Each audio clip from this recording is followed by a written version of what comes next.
Hello and welcome into our News4Jags mock draft. You got the whole department here. Jamal St. Cyr, Justin Barney, Cole Pepper. We will be taking a close look at what the Jaguars could and should do in the upcoming NFL draft. Guys, let's start with what the Jaguars are going to be thinking about here as they enter the draft. Jamal, to me, the real question is, are you going tackle or are you going pass rusher? Yeah, that's the options you have to weigh. They've definitely invested heavily into the offensive side of the ball in free agency. They did bring in some defensive guys.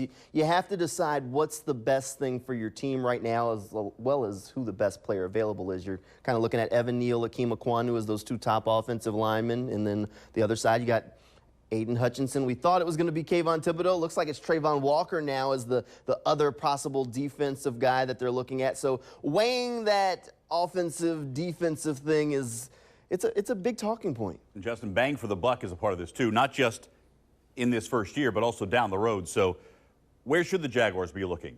Big guy on offense, pass rusher on defense? Yeah, I think with Cam Robinson, you know, the franchise tag has been slapped on him. He's not yet signed it. But I think they've got a guy in Cam Robinson already in the fold that they can build on. We already know what Cam is. He is an average to above average tackle.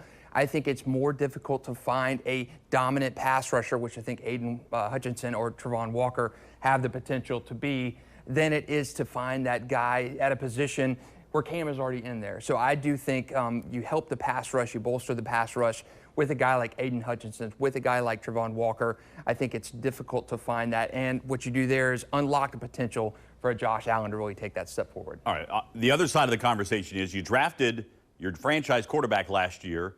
Not that he was sacked a bunch, more or less, but build around the offense. Yeah, you've got Cam Robinson. But that franchise tag's only a one-year deal. You really don't have an established left guard. Ben Bart should be the guy there. I got outvoted here, by the way. I wanted to take the big guy. Give me Evan Neal, put him at left guard if you have to for a year, then bump him out to a left tackle in the future. Maybe they like Walker Little so much that they think he's your left tackle in the future.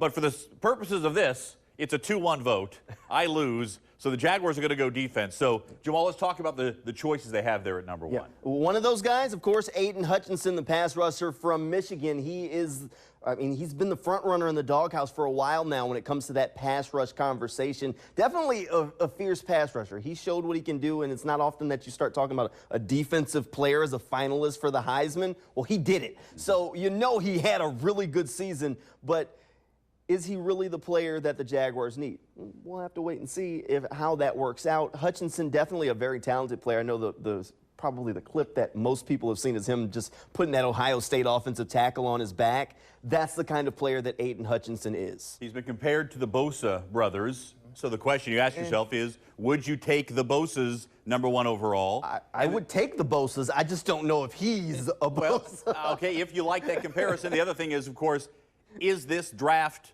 the kind of draft that has a clear number one? Clearly, that's not the case right now, Justin. He's not the only guy the Jaguars are considering on the defensive side. Yeah, that's right. When last year, definitive number one. Trevor Lawrence was the generational quarterback prospect. Jaguars just so happened to have that number one pick.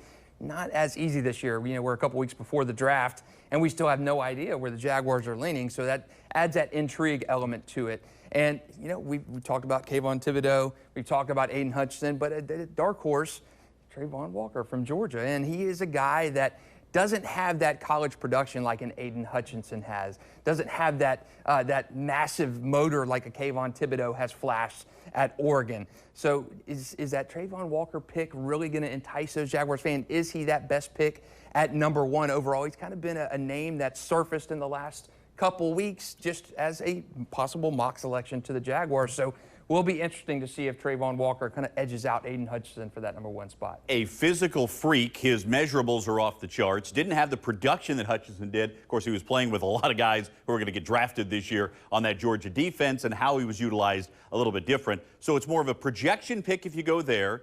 It's more of maybe a high floor pick if you go with Aiden Hutchinson. So, Jamal, let's make the pick at number one for the Jaguars. Where are we going in our News4Jags mock draft? All right, Jaguars are on the clock at number one, and it came down for us between Hutchinson and Walker, and I guess I made the deciding vote. I said, I like to throw things out there and let's go with the smoke where there's got to be some fire with all that smoke. We're going to go Walker at number 1. We're going to go for the high upside on this pick. You know, Walker is definitely the higher upside player. If it all comes together for Walker, he could be a premier pass rusher in this league. Hutchinson, if it all comes together, could also be a very good pass rusher. He's definitely the high floor, safe way to go.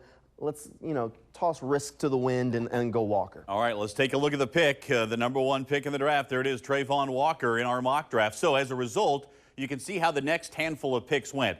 Aiden Hutchinson, boy, talk about a happy fan base in Detroit to get the Michigan kid at number 2. Evan Neal there goes at number 3 to the Houston Texans, who need help everywhere. Ike Ekwonu going to the Jets at number 4. Thibodeau at number 5. And then Sauce Gardner, the cornerback, at number 6. Now, one of the interesting questions here is going to be about what happens with the quarterback. In past years, the Jaguars would have been sitting at number 1 with their quarterback, and most years somebody wants to trade up for a quarterback. That's not happening this year because there isn't that number 1 quarterback. But that's the early. We showed you there the Carolina Panthers, probably the earliest that a quarterback might go. So that's an intriguing pick to look at. And as you start to think about, well, what happens for the Jaguars in their second pick, the 33rd pick of the draft, the first pick of the 3rd round, you have to kind of note who goes where. So let's take another look at those picks that we have mocked here. We do have a quarterback going at number 8, and that is Malik Willis going to the Falcons out of Liberty. And then let's just go down the line here. Interesting picks here to me. You got Devontae Wyatt, another Georgia Bulldog, there at 14, going to the Ravens. And Jermaine Johnson at number 15, we're mocking him, Justin, to the Philadelphia Eagles, a guy who was on the Georgia Bulldogs a couple of years ago, transferred to Florida State, and had a huge year and a huge Senior Bowl. Yeah, Eagles need pass rusher. They need a lot of help. You've seen them making trades to get there. But Jermaine Johnson, he's a guy that has been mocked even higher than that than we've got him up to. So interesting slot in that mid-first round, but that's where he fell in our mock draft. Eagles need the Florida State edge rusher. Wide receiver is another position the Jaguars are going to be talking about quite a bit. And we've got Chris Olave going at 18 to the Eagles in their second. They had 3 first-round picks at one point, now 2 after the trade with the Saints. Olave is a guy who could potentially be a target for the Jaguars if they were to trade back up into that first round. I also have wide receiver Treylon Burks out of Arkansas going to the Patriots. 1 pick ahead of Jahan Dotson. You would figure the Packers are going wide receiver one way or another after everything that's happened, who they've lost, Devontae Adams, trying to keep Aaron Rodgers happy if that is possible.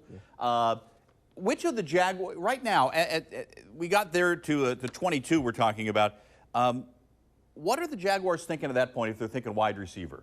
Jamal, where are they hoping to find that guy? Well, at that point, the run on wide receivers has already happened. I think the Jaguars at that point are starting to have to say, you know what, we're going to have to wait a little bit longer, because the perfect situation is the injury scares everyone away from Jamison Williams. He slides maybe into those early 20s, late 20s, and the Jaguars say, all right, that's our guy, we go get him. Yeah. That's perfect situation. I mean, if you want to even go perfect, he falls to 33. But that injury hasn't scared people away the way many thought that it would, or at least in our mock draft it hasn't. So that's probably a little rich for their blood. We know at some point there is going to be a run on receivers in this first round. It just happens every year. And if it happens this early, starts late teens, goes into the 20s, the Jaguars have to start thinking, it's going to be 3rd or 4th round before you go receiver. All right, so we passed on Evan Neal with the Jaguars at the top of the draft and Ekwonu. So as we look at the last part of this first round, there are some offensive linemen that could pop in here. By the way, I want to point out another Georgia Bulldog, Jordan Davis, going right there at number 23. Bernard Raymond is the next tackle on the board. We have him going at 25 to the Buffalo Bills. Another Georgia Bulldog, Nakobe Dean, linebacker, going to the Titans. Then you start seeing some interior linemen. Kenyon Green, Texas A&M, going to the Bucs at 27. Zion Johnson from Boston College, a versatile offensive lineman, certainly has his best prospects as a guard. You usually don't see guards picked high in the first round, but this is the point where you kind of see guards in the mid to late 20s. That starts to fit a little bit there. And if you're the Jaguars looking at this, you'd love for one of those guys to fall to you, give you an opportunity to draft somebody there. And then I'll point out one more name here on this board, and that is the 32nd pick that we have in this draft, and that is Kyer Elam, the Florida Gator. Some have projected him to go, Justin, somewhere in the 20s. Some have him as an early second-round pick. It's going to be very intriguing to see how the Gators do in terms of the first round. Yeah, and he's the only guy for Florida who could get that first-round call. And you've seen him a little bit mocked all over the boards as, deep as a second-round pick, even a mid-second-round pick in some mocks that I've seen. So this, I think, probably a good spot for Kaiir to go. In its tail into the first round, keep the Florida Gators in the first round. Would be nice for recruiting to be able to say, hey, we got a first-round pick again this year. But I do think that Kaiir Elam goes in that latter half of the first round. Maybe a little less of an impact on recruiting considering the guy who recruited him isn't there anymore. But, hey, now that you put another tally on the board. All right, so now here the Jaguars are at number 33. And, Jamal, there are a number of areas they could go here. They go a lot of different directions. But we do know that there is one major need on the offensive side of the football as it stands right now, and that is that number one receiver. Can they find a number one receiver for this year? Can they find a future number one receiver with a 33rd pick? No.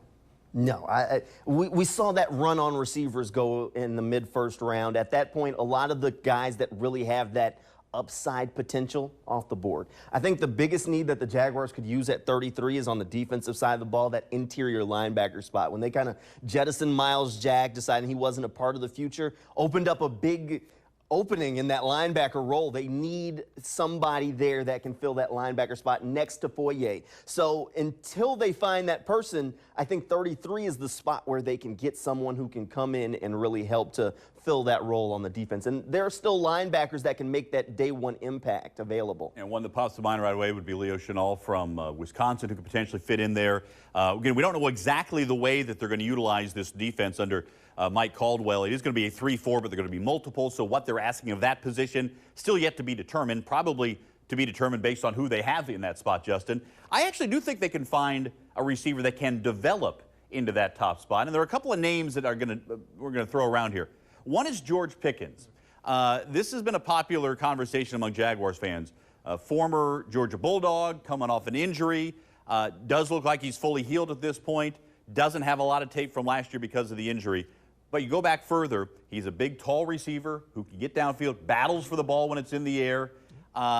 Most mock drafts have him in the mid-second rounds. Maybe this is a stretch, but hey, if you need a guy and you think that he can develop into that number one X receiver, somebody to consider. Yeah, it is. I did consider George Pickens with its first pick of the second round. I made this pick here at number 33 for the Jaguars. And, deviating a little bit from you, Jamal, I think since you did not address, and I was on board with what you were saying, Jameson Williams, we've been talking about that on our News4Jax podcast for months. If Jameson Williams somehow fell to that early 20 slot, you go up and get him if you're the Jaguars. He did not in our mock draft. And I do think that Jacksonville doesn't have that alpha yet in the receiver room. So, it could be George Pickens. John Mechie's still out there.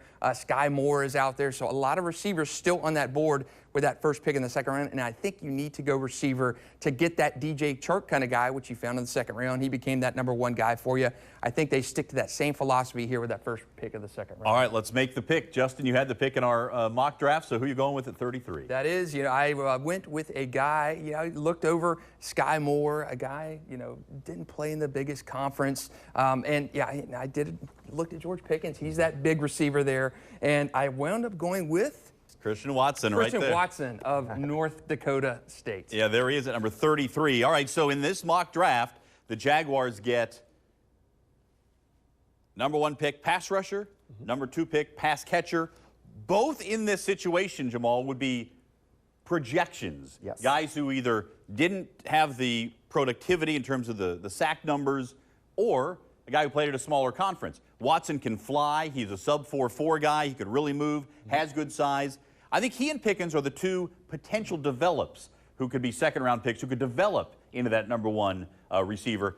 I don't think he's ready for it right now. It's tough for a receiver to be that coming right out unless you're a Calvin Johnson, Andre Johnson type of player. Right, and that's why I kind of leaned away from receiver a little bit at 33, because I feel like the Jaguars just have a glut of guys right now, and they need somebody to lead. They need an alpha in that room that they don't have. I don't think you get it at 33. I do like Christian Watson. I think he has the size-speed combination that you look for when you start talking about upside for receiver. Obviously, the level of play is the talker of why he's probably there that late. If he plays and has the same sort of production that he had at a bigger conference school, we're probably talking about someone in the first first-round consideration. So definitely Watson is the pick when you start saying, okay, future projections 2-3 years down the road. If he puts it all together, could he be a number one wide receiver in the NFL? I think so. The big question is, where does he fit on day one roster when you start looking at the Jaguars wide receiver room, and it's like, all right, well, we're going to have to start playing this numbers game of what veteran guy that fans might know the name of isn't going to be here. Well, I'll also say this. The Chiefs have 2 picks at the end of the first round. They lost the cheetah. They would love to get a speed receiver. That could be another landing spot for Watson as the draft goes on. All right, that's our first annual, is there such thing? Yeah. Our inaugural News4Jags mock draft. So for Jamal St. Cyr, for Justin Barney, I'm Cole Pepper. Thanks for watching. You can see the entire mock draft on the story on News4Jax.com. And we'll be looking forward to draft day.